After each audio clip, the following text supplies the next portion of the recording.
కఠిన కారాగార శిక్ష వేయమని అడుగుతాను. కన్న కూతురుతోనే బంధం తెంచుకునే ఈ మనిషికి నువ్వు నేను ఒక లెక్క. ఈ మనుషులు మారరు దీప. మనం ఇక్కడ ఉండాల్సిన అవసరం లేదు. హలో, మధులత గారు మాట్లాడుతున్నారా? అవును సార్, నేను మొదలతనే మాట్లాడుతాను. హేవర్డ్ సార్ మాట్లాడేది. మేము ముంబై ఎన్ఫోర్స్మెంట్ డిపార్ట్మెంట్ మాట్లాడుతున్నాం. సార్ చెప్పండి సార్. మీ పేరు మీద కొన్ని ఇల్లీగల్ వస్తువులు, కొంత డ్రగ్స్ ఇక్కడ పట్టుబడ్డాయి. సార్ నా పేరు మీద నేను ఇప్పుడు ఏ డ్రగ్స్ ఏ పార్సల్స్ కూడా నేను కొరియర్ చేయలేదు సార్. ఏదైనా చెప్పాలంటే మా సుపీరియర్ ఆఫీసర్ మల్హోత్రా గారు మాట్లాడతారు. అతనితో మాట్లాడాను మీరు. సార్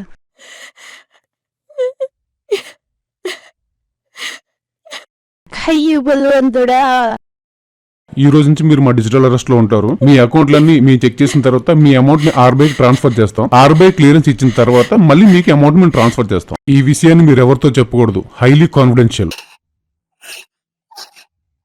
మీ బ్యాంక్ డీటెయిల్ చెప్పండి, మేము వెరిఫై చేస్తాం. ఒకసారి సార్ చెప్తాను.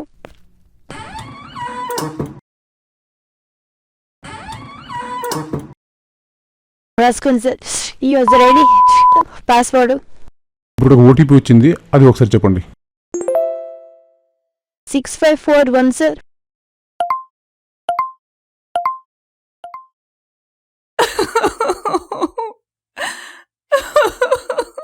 విజయనగరం సైబర్ పోలీసులా సార్?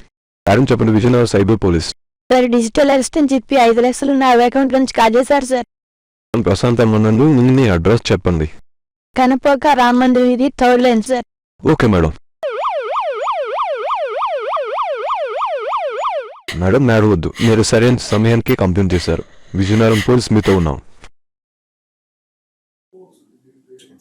నా పేరు, నేను టెక్నాలజీస్లో సాఫ్ట్వేర్ ఇంజనీర్గా వర్క్ చేస్తున్నానండి. నా పేరు హౌస్ వైఫ్ని. నాకు 19th 10 గంటలకి డిహెచ్ఎల్ కొరియర్ పార్సల్ అని చెప్పి నాకు ఒక కాల్ వచ్చింది సార్. ఆ కాల్ వచ్చాక నేను కొరియర్ అడ్రస్ అడిగాను సార్. అడిగితే అది మహారాష్ట్ర నా నేమ్ నా ఫోన్ నెంబర్ అని చెప్పి ఇది మహారాష్ట్ర అడ్రస్ చెప్పారు సార్.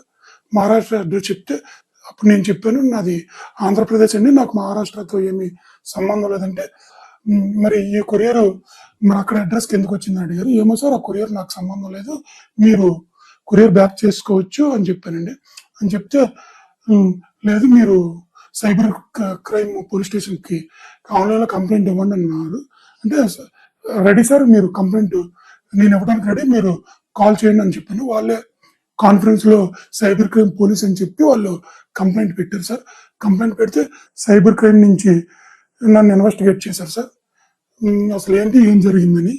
ఏం జరిగితే అప్పుడు ఇలా పార్సల్ మీ పేరు మీద వచ్చింది. ఆ పార్సల్లో 6 పాస్పోర్ట్స్ ఉన్నాయి, 6 ATM కార్డ్స్ ఉన్నాయి, 3.5 kilos క్లోత్స్ ఉన్నాయి, 1 ల్యాప్టాప్ ఉంది, 150 grams నా MDMA డ్రగ్ ఉందని చెప్పారు సార్. ఈ డ్రగ్తో నీకు ఏ సంబంధం అని సైబర్ క్రైమ్ పోలీసులు నన్ను అడిగారండి. అడిగితే సార్ అసలు నాకు ముంబై కాదు, నాకు ఈ డ్రగ్స్తో సంబంధం లేదు, నేను హైదరాబాద్లో వర్క్ చేసుకుంటున్నానంటే మీరు ఎప్పుడైనా ఆధార్ కార్డు ఎక్కడైనా మిస్యూజ్ చేసేవాటి అడిగారు సార్. సార్ నేను ఎప్పుడూ మిస్యూజ్ చేయలేదు, నా దగ్గర ఆధార్ కార్డు ఉంది అంటే రీకాల్ చేసుకోమన్నారు సార్. మీ ఫోన్ అది ఎప్పుడైనా పోయింది అని నేను చెప్పాను సార్. నా ఫోన్ 2 months బ్యాక్ పోయింది, మా వైఫ్ ఫోన్ కూడా పోయింది, మేము ఆల్రెడీ విజయనగరం ఆఫీసులో కంప్లైంట్ ఇచ్చాము, కానీ మా ఫోన్ ఇంతవరకు ఏం దొరకలేదు. అయితే మీ తాలూకా ఆధార్ కార్డుని వాళ్ళు ఉపయోగించుకొని నరేష్ గోయల్ ఆయన జెట్ ఎయిర్వేస్ CEO ఆయన అరెస్ట్ అయ్యారు. హవాలీ మనీ రూపంలో ఆయన అరెస్ట్ అయ్యారు. ఆయన కేసులో ఆయన టీంలో మిమ్మల్ని మీ అకౌంట్స్ని వాళ్ళు యూజ్ చేసుకొని మనీ ఇచ్చేస్తున్నారు అని చెప్పి నీ పేరు మీద ఏ అకౌంట్స్ ఉన్నాయి అని అడిగారు సార్. నా పేరు మీద ICICI శాలరీ అకౌంట్ ఒకటి ఉందండి, SBI సేవింగ్ అకౌంట్ ఉంది, HDFC సేవింగ్ అకౌంట్ ఉందని చెప్పాను సార్. ఈ సేవింగ్ ఇది కాక ఇంకేమైనా అకౌంట్స్ ఉన్నాయి అడిగారు. తెలియదు నాకైతే ఇంకేమి అకౌంట్స్ ఉంటాయి.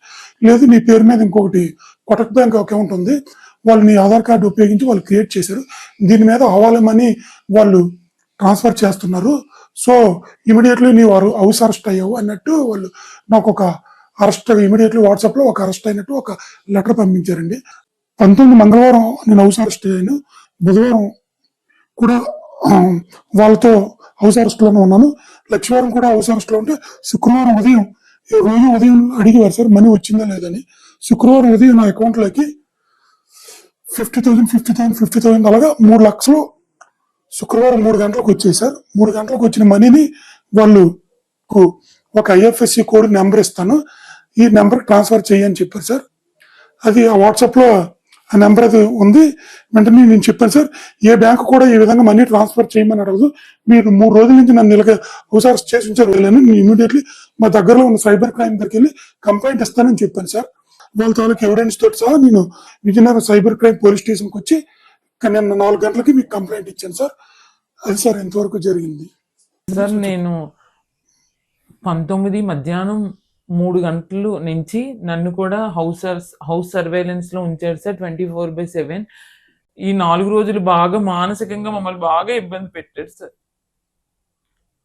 జిల్లా ఎస్పీ వకీల్ చందాల్ గారు ఆదేశాల మేరకు సైబర్ క్రైమ్ పోలీసులు మా ఇంటికి వచ్చి మంచి అండ్ ఎవ్రీథింగ్ మా దగ్గర నుంచి నోట్ చేసుకొని మమ్మల్ని ఇక మీరు భయపడకండి అని మాకు ధైర్యాన్ని ఇచ్చి నన్ను కూడా మండే నుంచి ఆఫీస్కి అటెండ్ అయ్యే విధంగా నాకు ధైర్యాన్ని ఇచ్చారు సార్.